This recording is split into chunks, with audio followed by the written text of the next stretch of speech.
This episode of Beyond Your Why is brought to you by our Why app.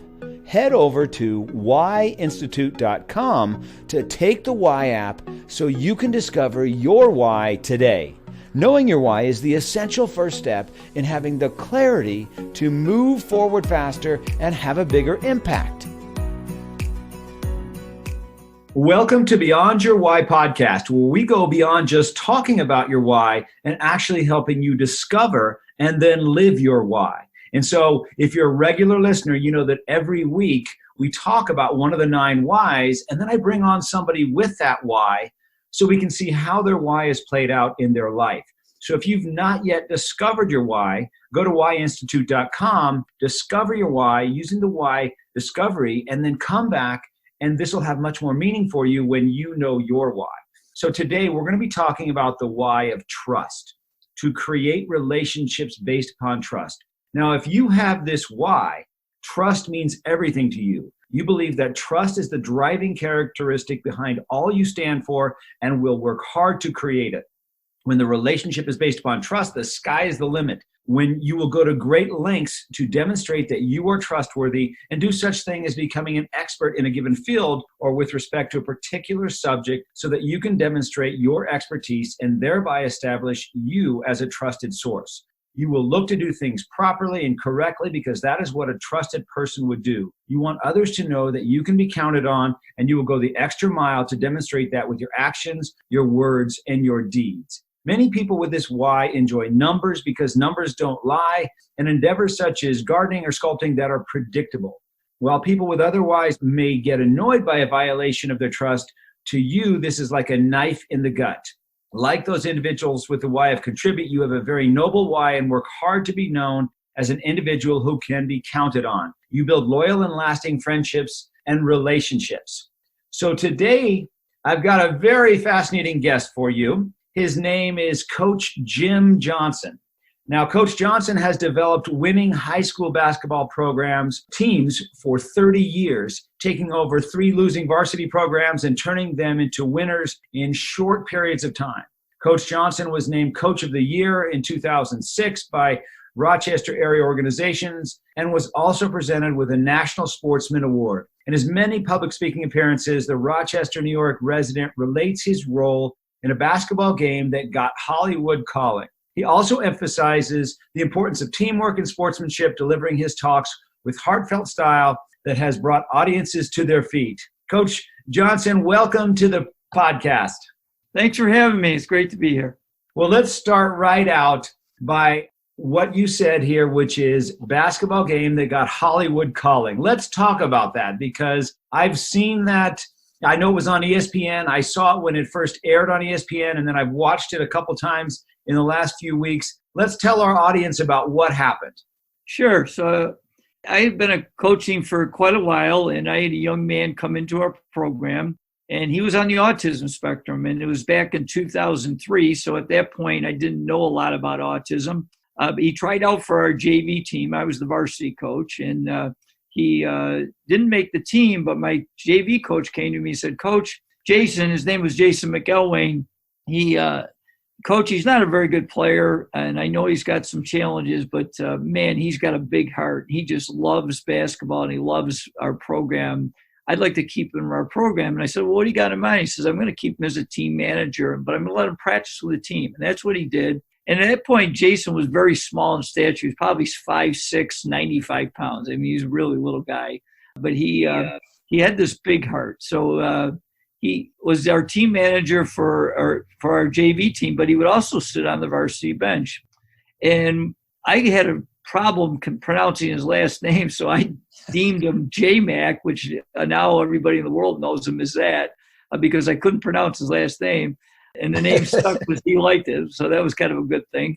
And then the neat thing about Jason, which was unique, was the fact that he was probably the only young man that I ever had in my program that actually tried out for our team 3 consecutive years and never made it. Yet he was so committed to our program. And he didn't just come to our practices. He came to all our off-season workouts. He would go scouting with me. And he became like a second son for me. And so His senior year, when I told him that he unfortunately was still not quite good enough to make the team, I told him I was going to give him a gift for his loyalty and commitment to our program. And that was, I was going to give him a uniform for our final home game, which we call senior night. And I did that. And we actually had a lot of trials and tribulations that year. We were expected to have a good team, but we had a lot of strife. In fact, I write about it in my book, A Coach and a Miracle. And it's a long story, so I won't delve into it. So we actually started the season off 2-0, Jason's senior year, but then with the strife, we lost 3 of our next 5, and we were really struggling. But Jason was kind of one of our rocks through all this difficult time. And fortunately, after having a Christmas tournament where the team kind of decided we were going to come back together, we lost in a really close game to a very good team, and it's kind of spurred us. And we went and got some momentum, won 8 of our last 9 games going into senior night. And I gave him his uniform on February 13th, and there was a rumor going around school that he slept in it for 2 straight nights, so he was pretty excited. So senior night, I had 30 of them as a head coach, and they're always a very special night. But this was profoundly touching to see before the game when we did senior ceremonies, to see him embrace his parents instead of in his uniform, instead of in his white shirt and black tie, which he normally wore. It was really special to me. And then the game begins, and we actually, if we won the game, we had a chance to tie for the league championship. So that was something I wanted to be able to do for the team. But the other thing is I really wanted to get Jason with enough time so he could score a basket. So after 3 quarters, I gotten everybody in but Jason. So with just over 4 minutes to go, I thought the time was right. You know, I could get him in with enough time so he could score a basket. And he enters the game, and I was so profoundly touched because what I didn't know is when he entered the game, we had a good student body following. You'll see it on the video if you go to the ESPN video. And they, were standing and gave him a standing ovation, which was neat. But what I and Jason didn't know is one of our parents had made all these pictures, these placards of Jason's face and put them on paint sticks. And when he entered the game, they showed all these placards. And I got so overwhelmed with emotion that I sat down, which I rarely did in games, and tears are just literally flowing down my face. I am profoundly touched how he was greeted.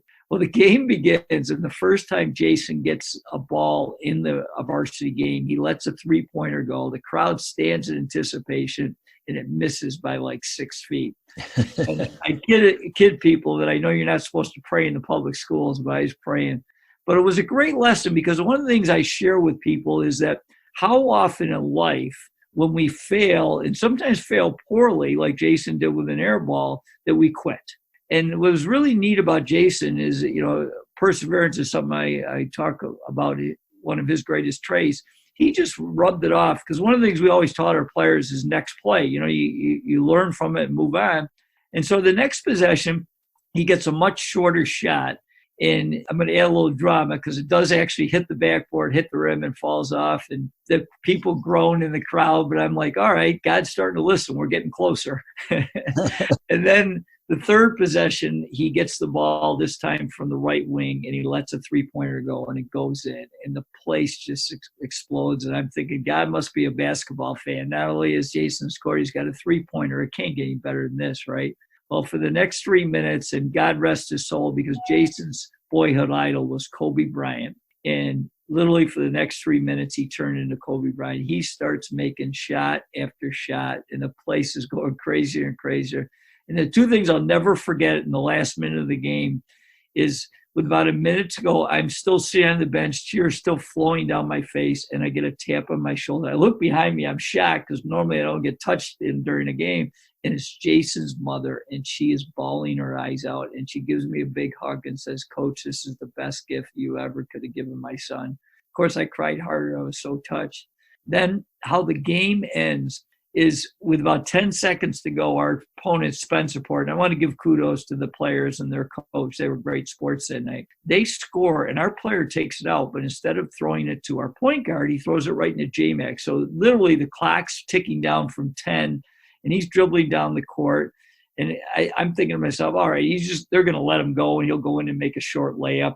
No, he stops like 2 feet behind the arc, and he lets this rainbow go, and it goes swish. And I look over, and our student body runs on the floor. Our players run on the floor, and I'm thinking, oh, my gosh, I'm living the movie Rudy. This is incredible. And at that point, then Jason's mother father have an interesting dynamic. His dad is 6'6" and his mom is 5'2". And you see this little bitty lady bobbing through the mass of people, and she gets to Jason, gives him a hug, and then our players put him up on their shoulders. At this point, I have no idea how many points he has, and our public address announcer comes on and says the leading scorers for the Trojans tonight, J-Mac with 20 points. And I'm thinking, oh my gosh, you played the whole game and you scored 160. It was truly remarkable. And what I felt good about was the two things that jump out immediately to me was that because we had had a lot of strife during the year, I wasn't exactly sure how the players were going to react, although I knew they liked Jason. But in those last 4 minutes, out of their own hearts, he's the only one that shot. In fact, I still kid Jason all the time that I'm still looking for your first assist because you never passed it once.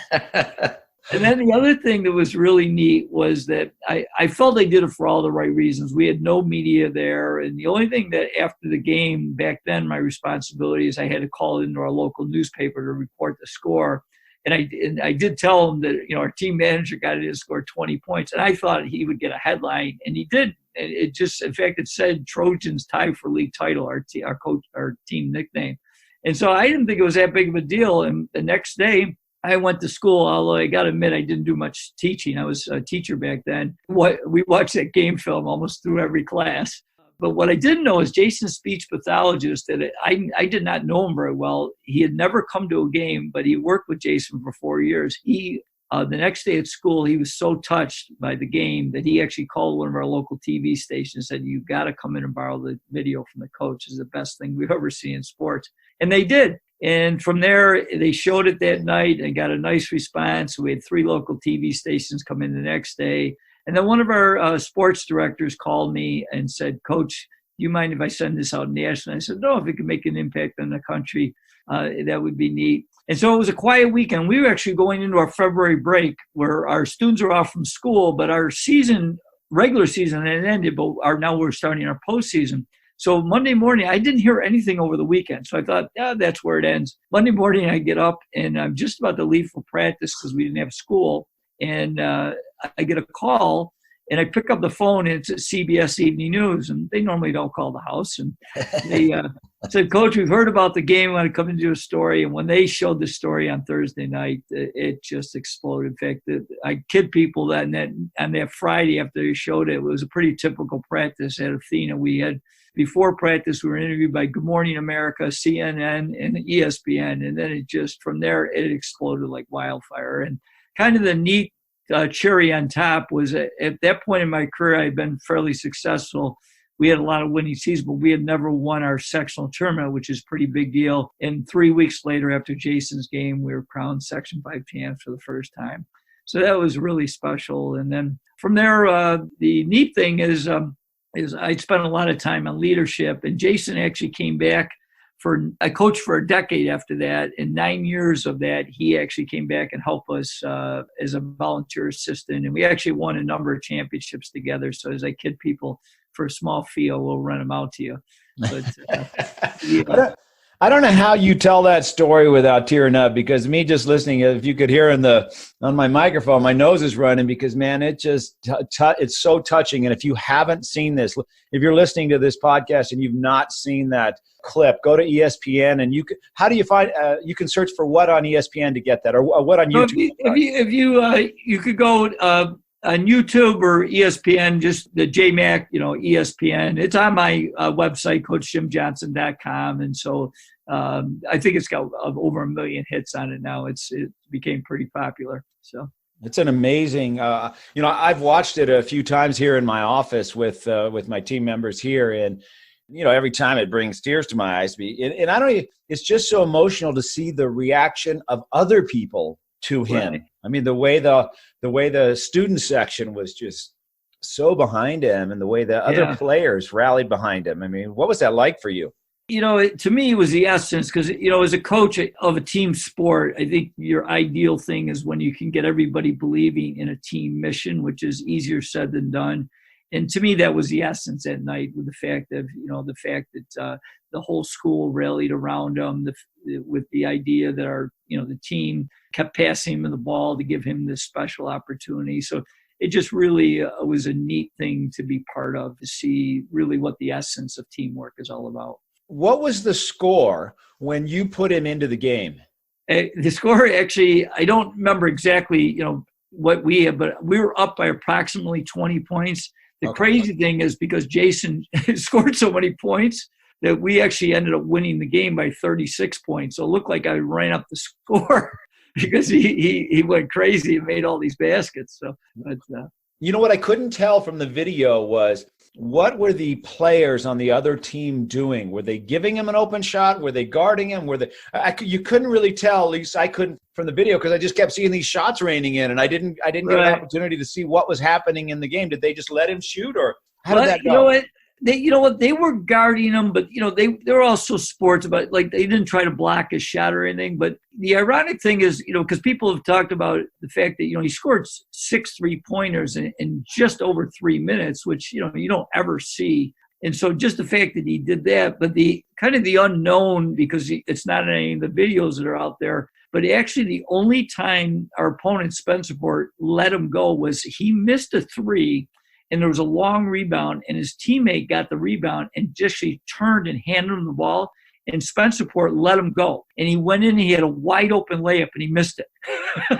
So that gives you an idea. His 7 baskets, he had 6 threes and a 2, and his 2, actually his foot was on the line. He was literally 3 inches from having 7 3-pointers. So wow, that would have even so, it was quite amazing, and I'm sure it has had a lasting impact on everybody who was there, including the other team and the other coach. What did the other coach say to you?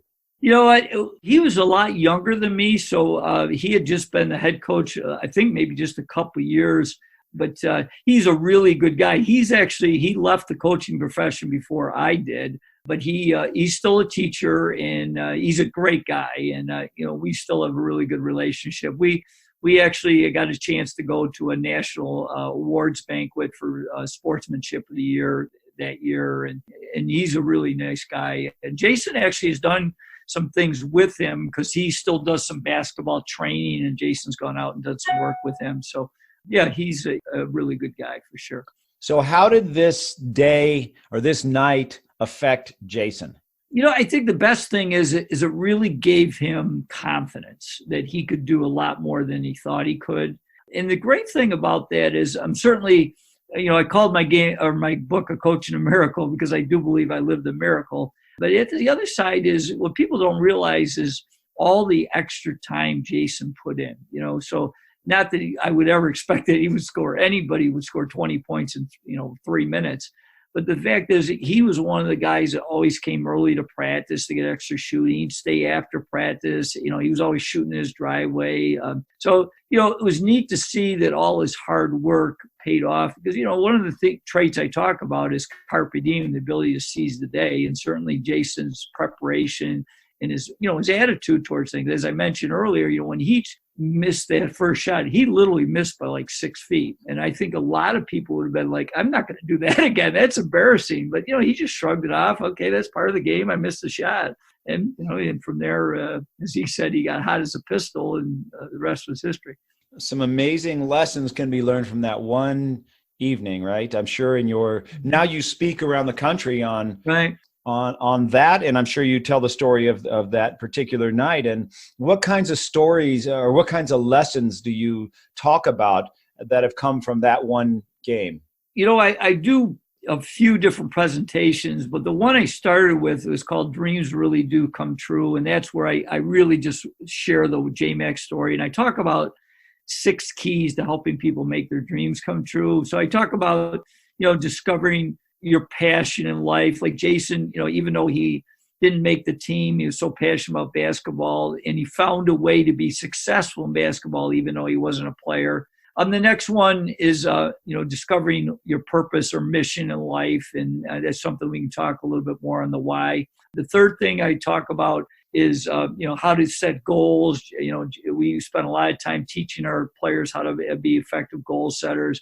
The fourth one I mentioned briefly before that Jason to me was the essence, and that's perseverance, the ability to that never give up mindset.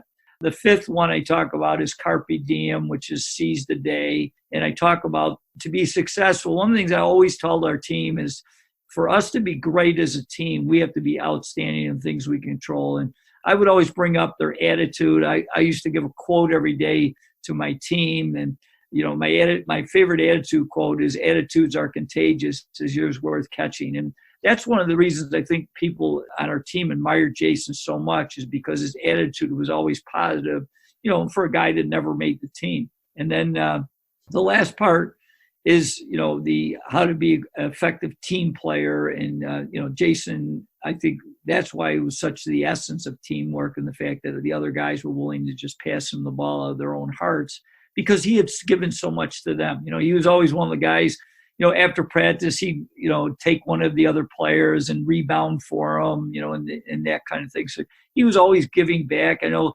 before games, kids would go over his house and he'd bring them snacks. And, so, he was a big part of our program, without a doubt. So, wow. Just to kind of finish that thought, what is Jason like today? Well, I'll start with the physical standpoint.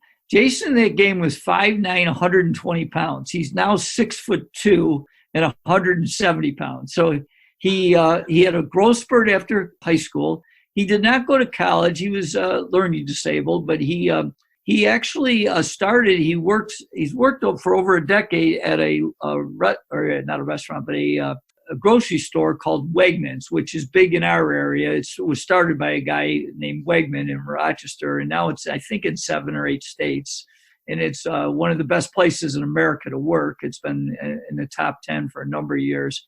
And Jason's worked there. And actually recently, though, he was an aide in the school because he really wanted to get back. He also he came back and helped me as a volunteer, and he's volunteered in a lot of different coaching capacities, both at the school where I was at and at other schools as well. He just loves training kids and working with them. So, and the other sidelight is he was a runner in high school, but he got out of running. And then after working with me for about 5 or 6 years, he comes in the office one day and he says, "Coach, I love coaching. Thanks for having me in the program." I said, "Oh, it's great to have you." And he says, "Well, I got to get back into being competitive myself." And I said, "What's that?" He says, "I'm going to go back and do some running. I'm going to run a marathon."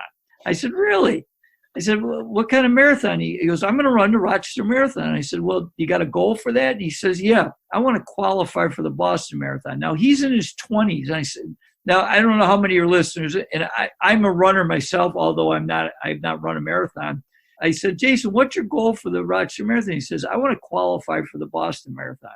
And I said, "Well, what's the qualifying time?" He says, 3 hours and 5 minutes for my age group. Now, I just want the listeners to appreciate the fact that 3 hours and 5 minutes for a marathon is fast. That is really moving. And I knew that. So I nearly fell on the floor when he told me. I go, "Jason, are you sure?" He goes, "Yeah, I'm meeting with the Coach Shoemaker." He was our cross-country coach.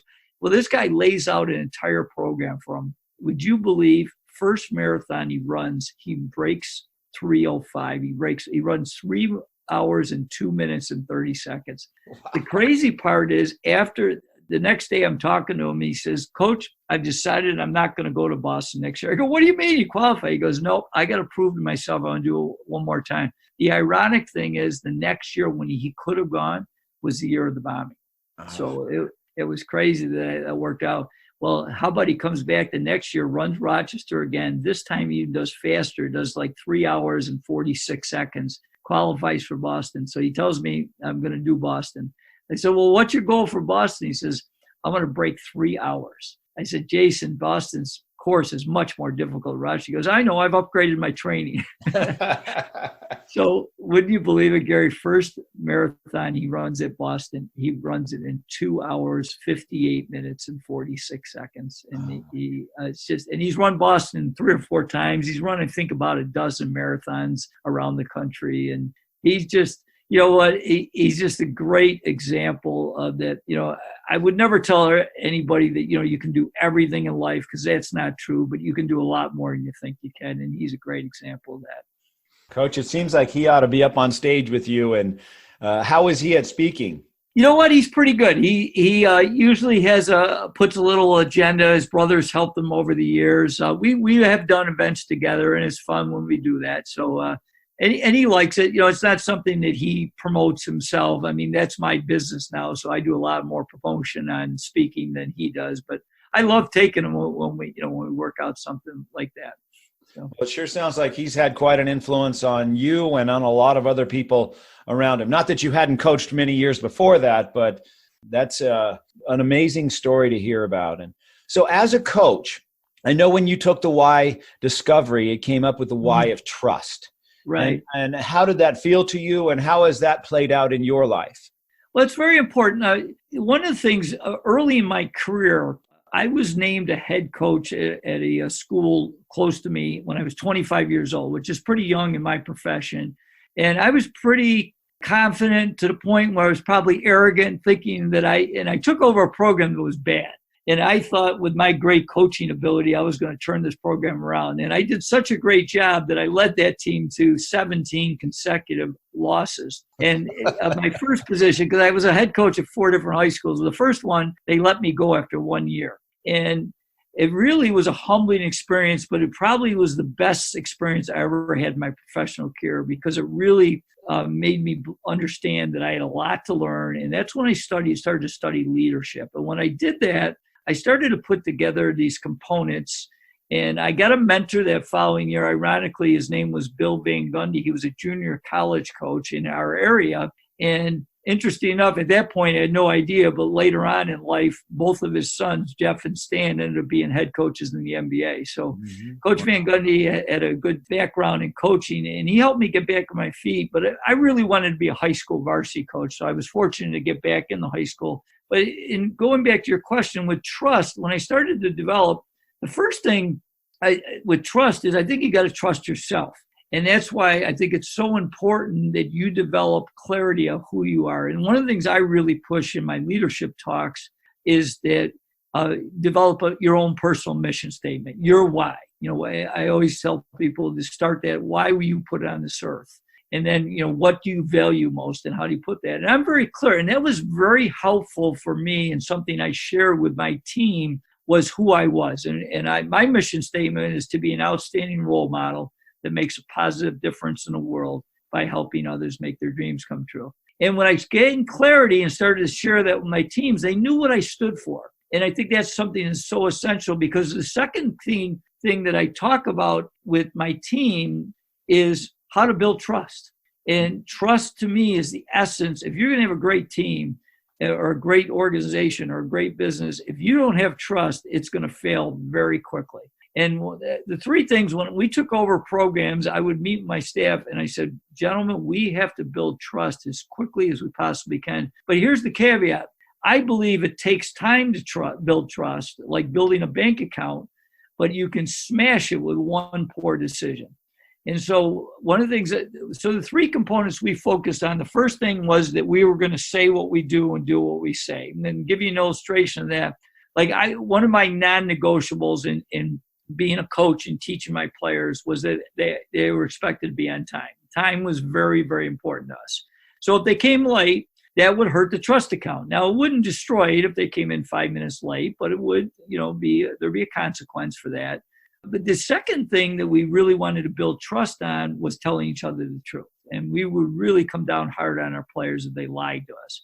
But I give the illustration from the other side, going back to my mission statement that I want to be a great role model, is for my last 20-something years in coaching, I would get in front of my team and all their parents after we'd chosen the team, and I would tell them I would not drink alcohol during the season. And that's something I didn't have to do because I was old enough. But again, I wanted to be the example. So, but I always give this illustration. If I said that and 2 weeks later, I got caught with a DWI, what do you think that would have done to the trust account? Now, fortunately, I never made that choice, but if I did, that would have crushed it. So that would be a stronger illustration of how you could hurt that account if you make a really bad choice. And then the third thing that I always talk to, because we took over 3 programs after my initial bad experience, where the programs have been losing.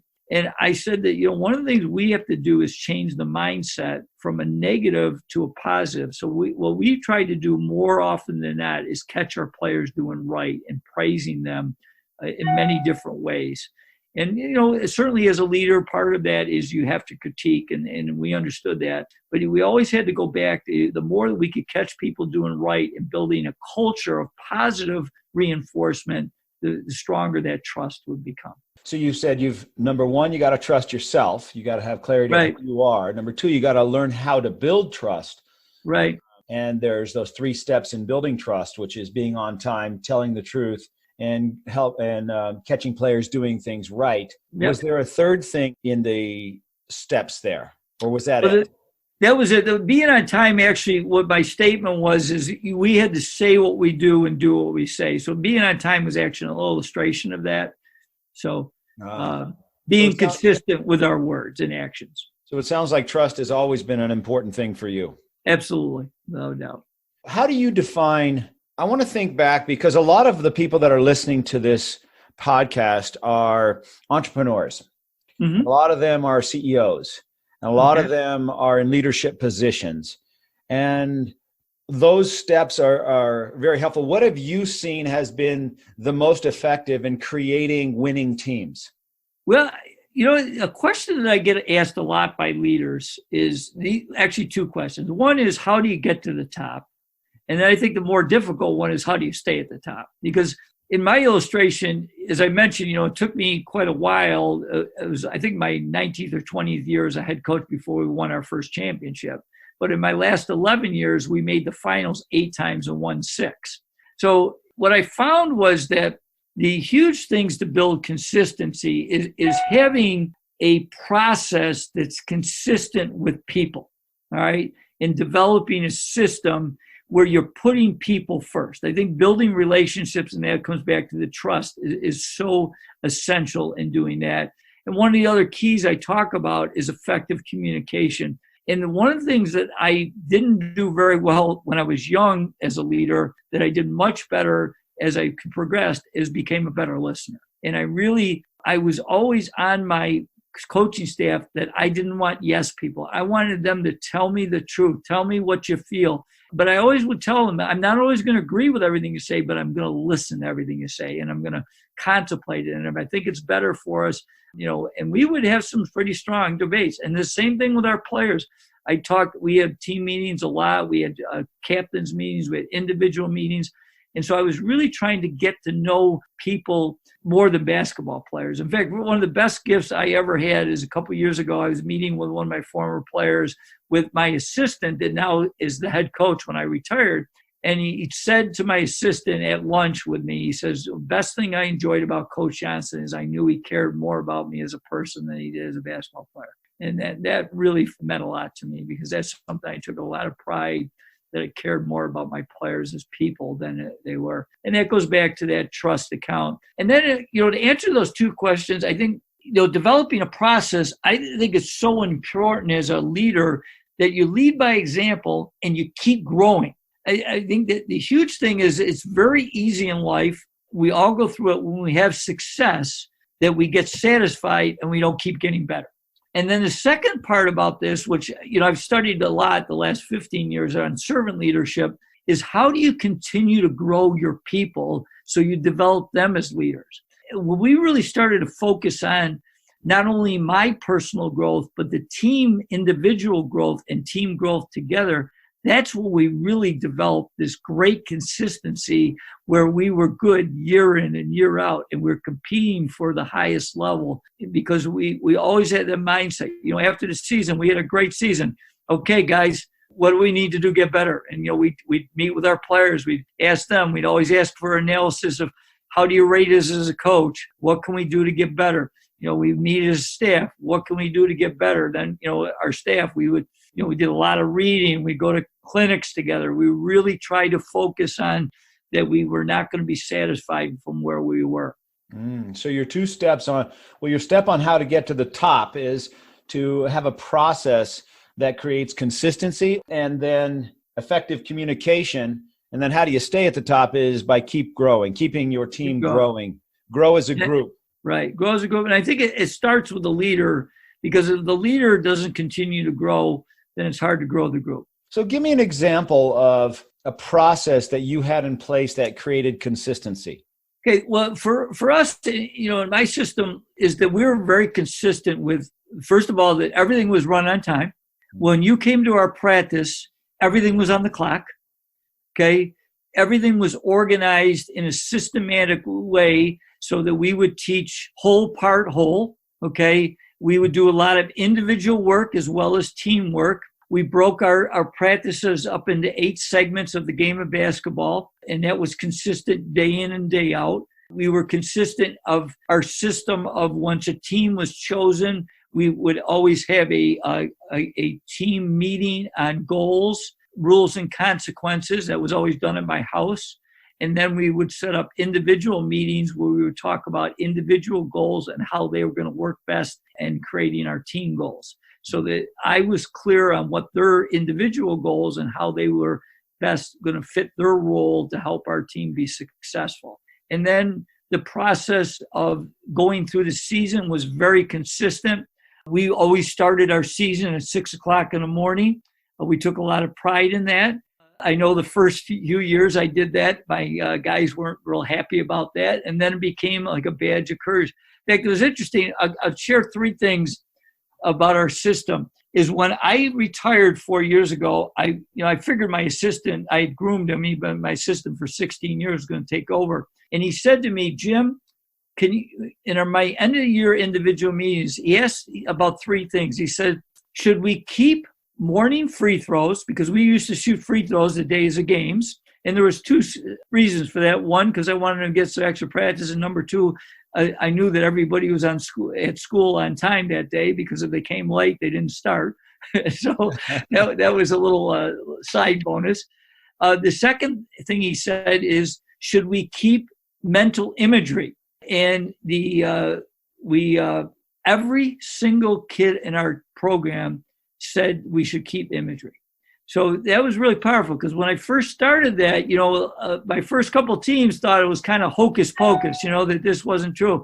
But when we started being consistent, and then we started to build championship teams, it's like, no, this is really important. The mind is so essential to our success. And then the other thing he wanted to know is, should we continue with a strength coach? And everyone said yes on that as well. When you're building systems in place, the huge thing as a leader is being consistent and consistently selling them and showing examples of why we do this and why is it going to lead to our success. So tell us about mental imagery. What did you do? What was that like? So what we would do is we would have a team mental imagery session before every single game. Most of the time it was done after practice the day before the game, unless our game was during a day off where we would actually bring our players in for what we called a 1-hour shoot around. If we did that, then we did our imagery at the end of the shoot around on the day of the game. In that process, first time we got together, I would teach them about imagery and how they could do it also on their own. Because I would go bring up studies. There was a basketball study that was very interesting. It was done by Ohio State, where they had 3 groups. They had a group that did nothing for, I think it was like 3 or 4 weeks. So they all shot free throws. That was their first thing. Then one group did nothing. That was kind of the group that had no effect. The second group did practice free throws every single day for 15 minutes or something. And then the third group didn't practice at all, but they did a mental imagery session on free throw shooting every single day. The results were staggering. The group that practiced, didn't know any type of practice, mental or physical, did not improve at all, which makes sense. Second group that just did mental but did not practice physically improved, and I forgot the exact statistic, but it was something like 14%. The third group that practiced physically improved 1% more than the mental group did. Wow. And I was like, wow, that's pretty staggering. Yeah. And so if you could put the physical and the mental together, to me, that really augments what you're going to do. So you would have them sit down and imagine making free throws? So what we did as far as our team session is we would pick out one segment of the game that was pertinent to our opponent. So it might be free throws, because if we were shooting free throws poorly. It could be shooting in general. It could be defensive effort. It could be rebounding. And what I would do is then take them through a process where we relaxed ourselves. Then I would share some things for them to think about. And then we would have a 3-minute thought process where they would just sit quietly and see in their mind that particular topic. Wow. So, Coach, it sounds like, well, it is that you are more than just a basketball coach, and what you taught them was way more than basketball skills. And what I'd like to know is, what changes did you see in these kids from day one to the end of the season that could also apply to bringing new team members into a business situation? As businesses grow, right, we add players to our team. Right. And what kinds of things did you see with these high school kids?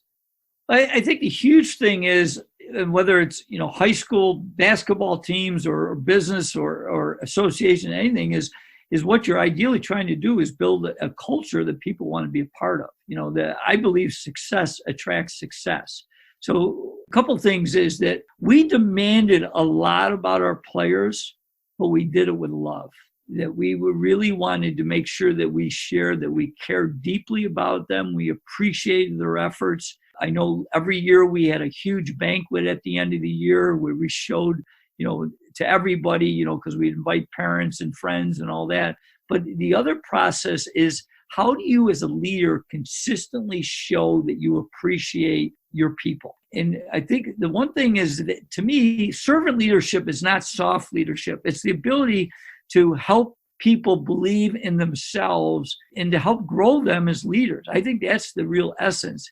Because if you talk to my players, we weren't easy on them. We demanded a lot out of them because to be excellent in anything, you're going to have to just put a lot of time and effort into it. So I believe our players bought into that because they knew that we cared, and we also were getting great results. Wow. So what I'm hearing from knowing your why is that it feels like what you're really doing with your players is teaching them how to trust themselves so they can perform at a higher level when they need to, when they want to, when they're put into action. Right. And it really boils down to that first thing you said, which was you've got to be able to trust yourself. Yep. And I think that's huge as a leader, is to build trust and confidence and belief in the people you work with. And how much of trust boils down to the conversation that you have in your head about you? Well, I think that's huge. And that's why that we spent a lot of time from the mental piece of it all. We would share examples. Like, I would bring up people from our program that succeeded. I would bring up, people, in our case, a lot of times I'd use professional basketball players because, we were a basketball team. But I would also give up, and I'm not going to pick anybody, but I would try to point out to them pros that I thought were great examples that they should try to emulate. And I would pick out pros and go, you know what? There's a reason that guy never plays on a winning team. Yeah.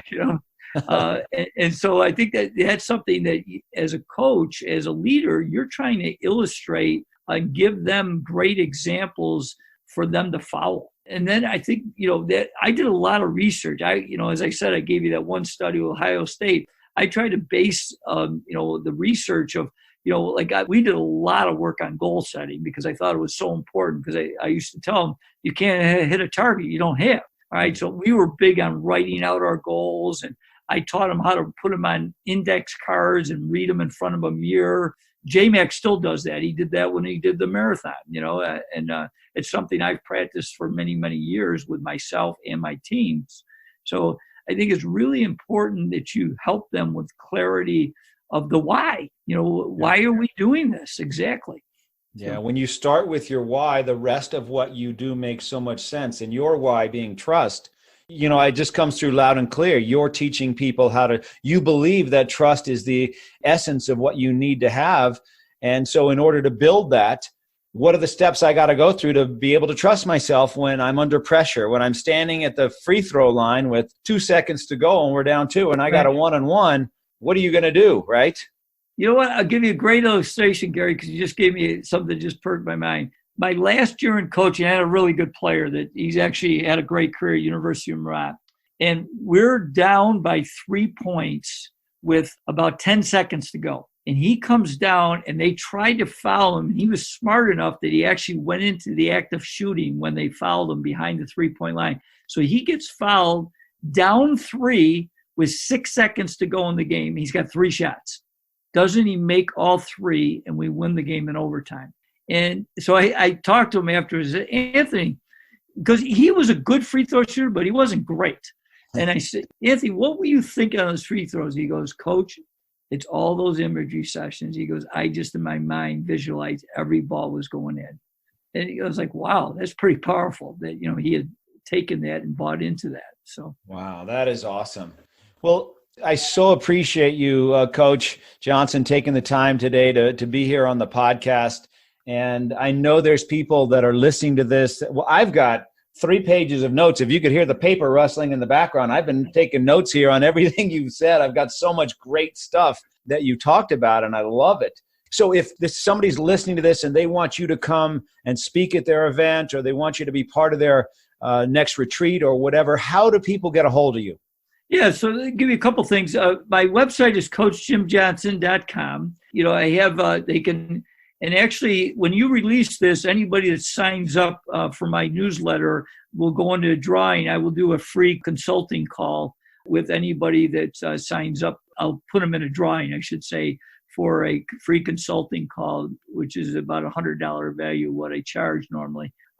For any participant that wants to sign up for my newsletter. I do a weekly blog and a free newsletter that are completely complimentary. I also do some video series on YouTube. I have a YouTube station. So there's a lot of different ways they can. And from presentations, I do a lot of talks on inspiration. As I mentioned, I do a lot of leadership talks, and I've been developing and started another teamwork talk as well. So again, coachjimjohnson.com. I'd love to connect with your listeners and see if I can help them in some way. I would love for your next book to be something like Systematizing Winning or something like that, because I hear it and I feel it. You've put all these things in place to create a winner and a winning scenario, at least giving you the best chance to win, right? Yeah, I appreciate that, because I know my staff has been really on me to write a leadership book, and I think I'm going to pull the trigger and start putting my notes together. So, well, I love it. When you have it done, let me know, and we'll have you back on to talk about it. Absolutely. I'd love to. So. Well, thank you so much for being here with us, and I look forward to staying in touch. Sounds great, Gary. I appreciate it. Look forward to meeting you in person someday. You too. Have a great day. All right, you too.